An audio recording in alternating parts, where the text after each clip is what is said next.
Class 6 mathematics chapter 12। Chapter का नाम है रेशियो एंड प्रोपोर्शन।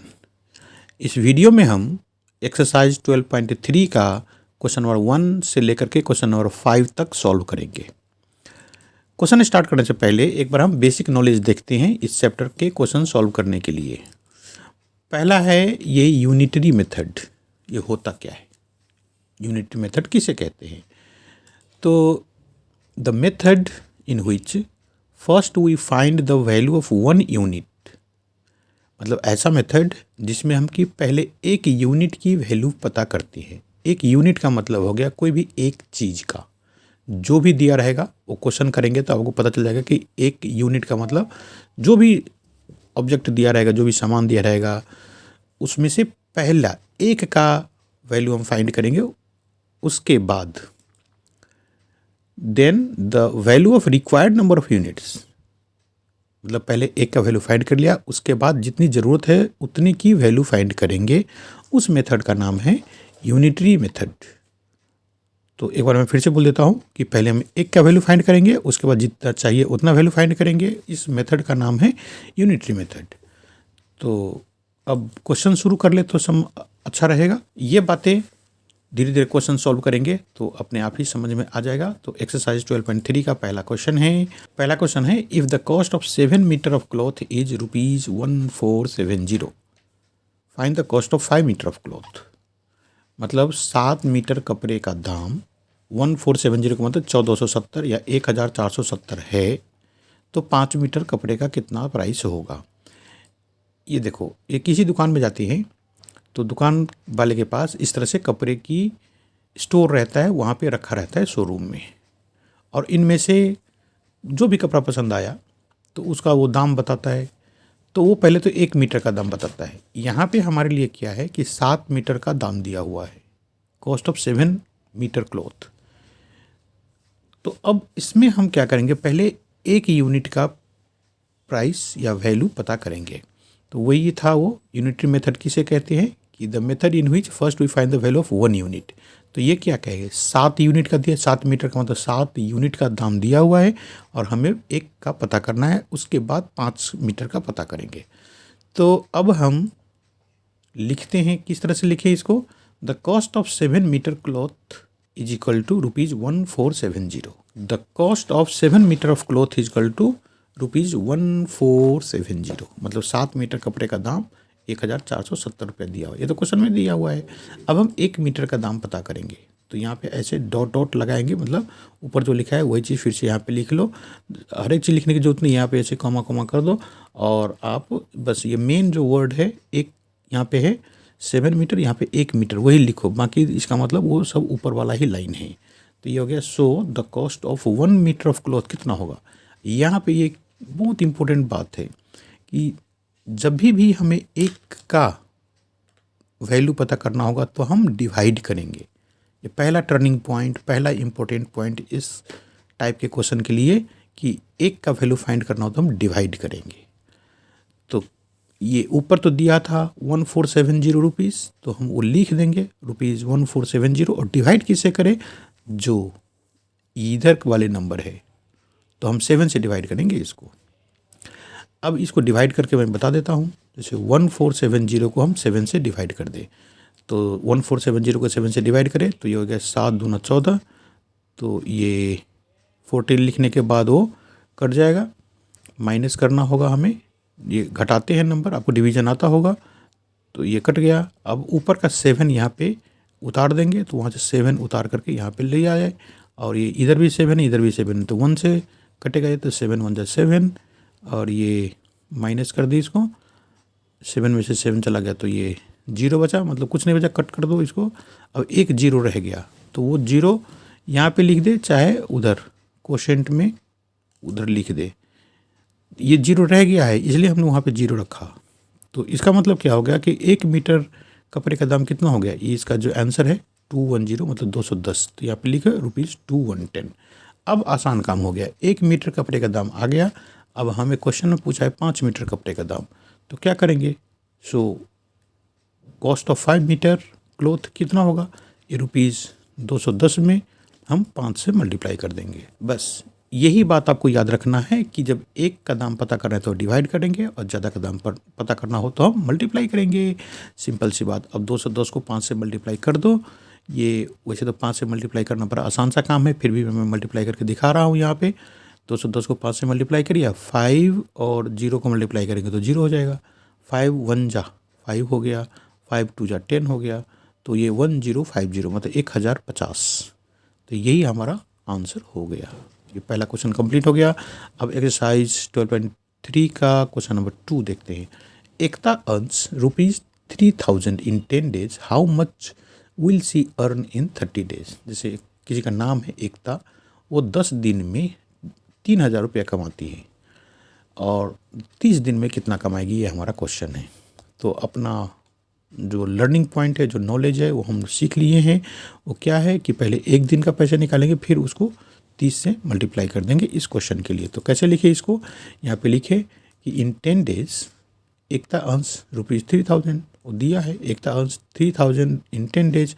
तो यहाँ पे हम पहले इन 10 days क्यों लिखे, 3000 पहले लिखा था इसमें, तो इसका कारण ये है कि क्वेश्चन जो हमें दिया है 30 days का, इसलिए डेज वाली बात हम पहले लिखेंगे। तो इन 10 days एकता अर्न्स ₹3000, तो इन 1 day, 1 day पता करने के लिए हमने सीख रखा है डिवाइड करते हैं। तो 10 से इसको हम डिवाइड करेंगे। अब 10 से डिवाइड करना तो बड़ा आसान है, उसमें भी 0 इसमें भी 0, तो ये लास्ट वाला 0 को काट देते दोनों को, ये दोनों कट गया तो रह गया ₹300। इसका मतलब एक दिन का उसकी जो अर्निंग है, जो कमाई है, वो है ₹300। अब 30 दिन का कितना होगा, तो एक दिन का पता है, तो 30 दिन के लिए हमें इसमें मल्टीप्लाई करना होगा। तो इस 300 को हम 30 से मल्टीप्लाई कर देंगे। तो ये मल्टीप्लिकेशन भी बड़ा आसान सा है। ये 3 और 3 को मल्टीप्लाई करो तो 9 हो जाएगा, और 2 0 इसका और 1 0 इसका, 3 0, तो 9 पे 3 0 लिख देंगे हम, मतलब 9000 हो गया। यही आंसर हो गया। सिंपल सा क्वेश्चन था ये। अब है क्वेश्चन नंबर 3। दिया हुआ है इफ़ इट रेन्ड 276 mm का मतलब millimetre in last 3 days, how many centimetre of rain will fall in 1 full week, जो कि 7 days होता है। Assume that the rain continues to fall at the same rate, मतलब 3 दिन में 276 mm बारिश हुई। देखो बारिश को हम मिलीमीटर में ही लिखते हैं। तो 3 दिन की बारिश दिया हुआ है, और how many centimetre of rain will fall in 7 days, तो 7 दिन में आपको ये जो रेन दिखाना है वो सेंटीमीटर में दिखाना है। तो पहले हम लिखे कि अब पहले क्या लिखे, डेज की मिलीमीटर। तो हमें रेन पता करना है, तो जो पता करना होता है वो दाहिने तरफ लिखते हैं, और जो जिसका ये बाकी रहता है वो पहले लिखते हैं। तो हम इसको ऐसे लिखेंगे कि इन 3 days इट रेन्ड 276 मिलीमीटर। तो इन 1 day कितना होगा, ये 276 को 3 से हम डिवाइड कर देंगे। तो 276 को 3 से डिवाइड करके हम दिखा रहे हैं 276 लिखो और इधर 3 लिख दो, और ये 3 का टेबल में 27 आएगा 9 पे।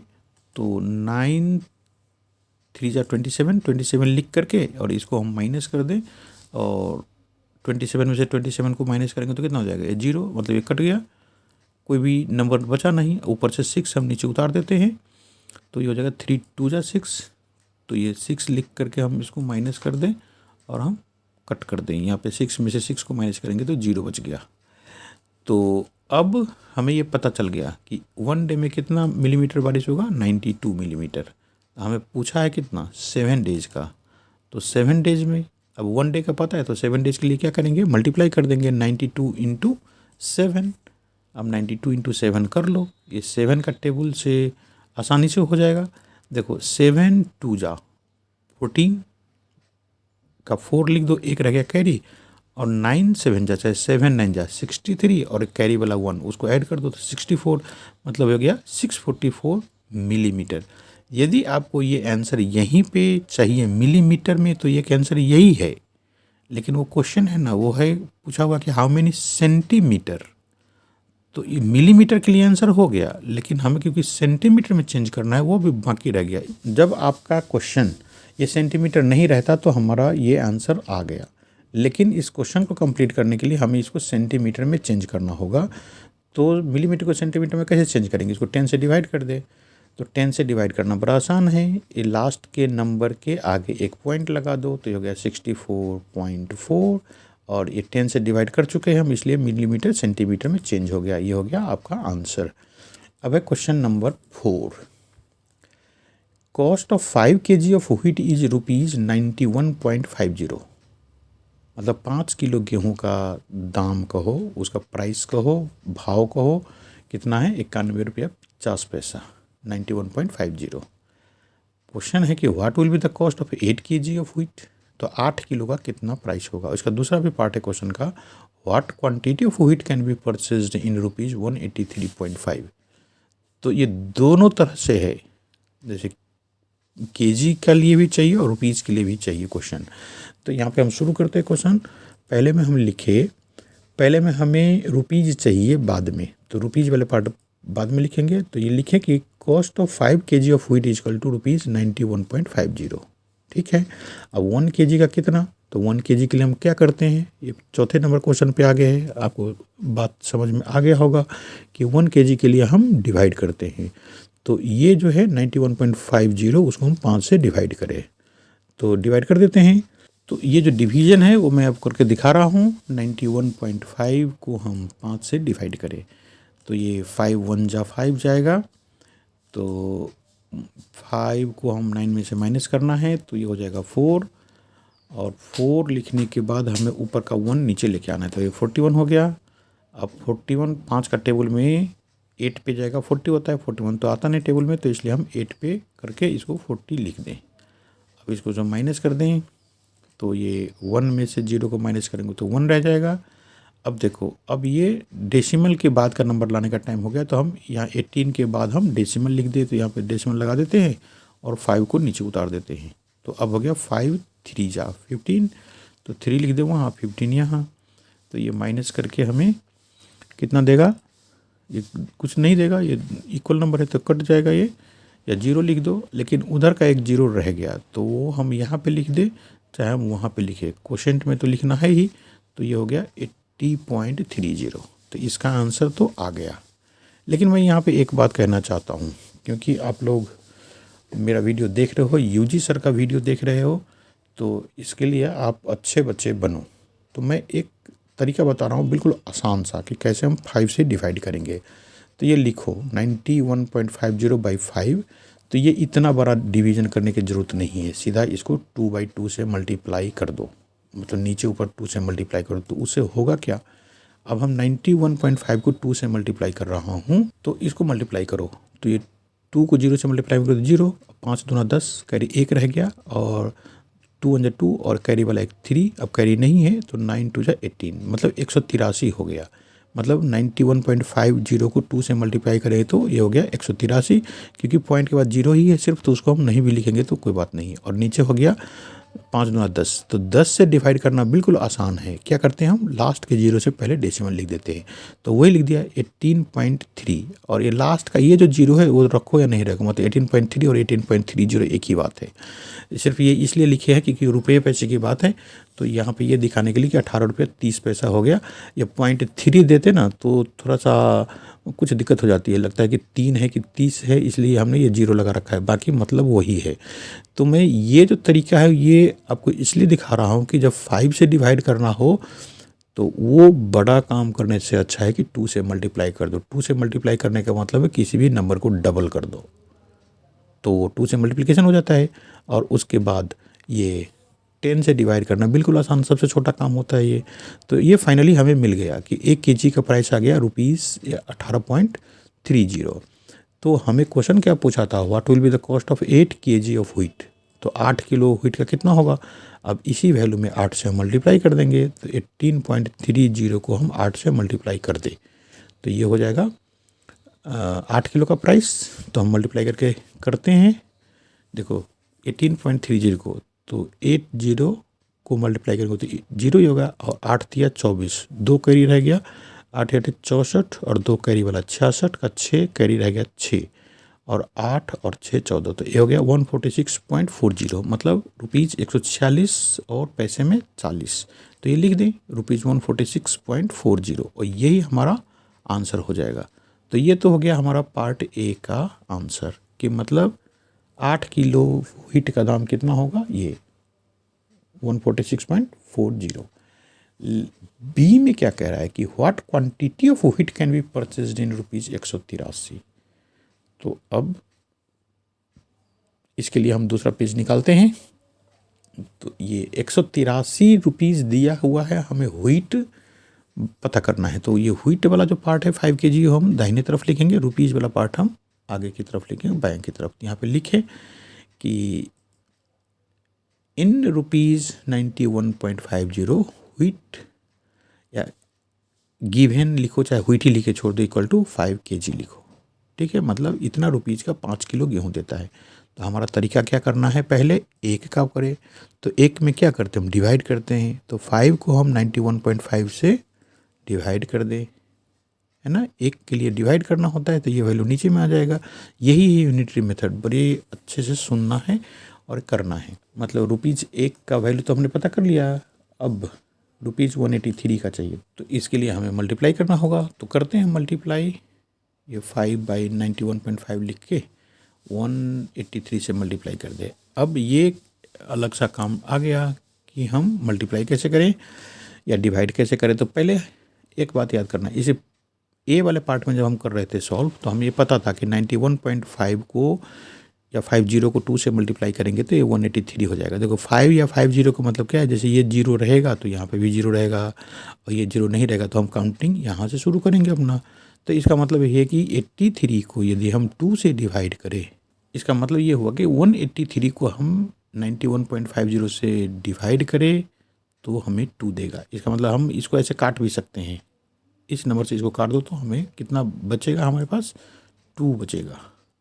तो इसका मतलब अब क्या करना हो गया, 5 kg इंटू 2, है ना। ये जो 2 रह गया था, तो ये 5 kg इंटू 2 तो 10 होगा। ये बिल्कुल आसान रकम है, 5 2 10 होता है, तो ये होगा 10 kg। तो इस तरह से हमारा आंसर आ गया, मतलब ₹183 का 10 किलो गेहूँ देगा। ये कंप्लीट हो गया क्वेश्चन। अगला है क्वेश्चन नंबर 5। ये है the temperature dropped 15 degree Celsius in last 30 days. If the rate of temperature drop remains the same, how many degrees will the temperature drop in next 10 days? Last 30 days में temperature कितना कम हुआ है, 15 degree. तो पूछ रहा है कि how many degree will temperature drop in next 10 days. तो अगले 10 दिन में कितना कम होगा यदि उसी रेट से टेम्परेचर कम होता रहे। तो पहले हम लिखे कि डेज दिया हुआ है, मतलब 10 डेज का पता करना है, तो हम डिग्री वाले बात बाद में लिखेंगे और डेज वाले पहले। तो ऐसे लिखें कि in 30 days temperature drop equal to 15 degree.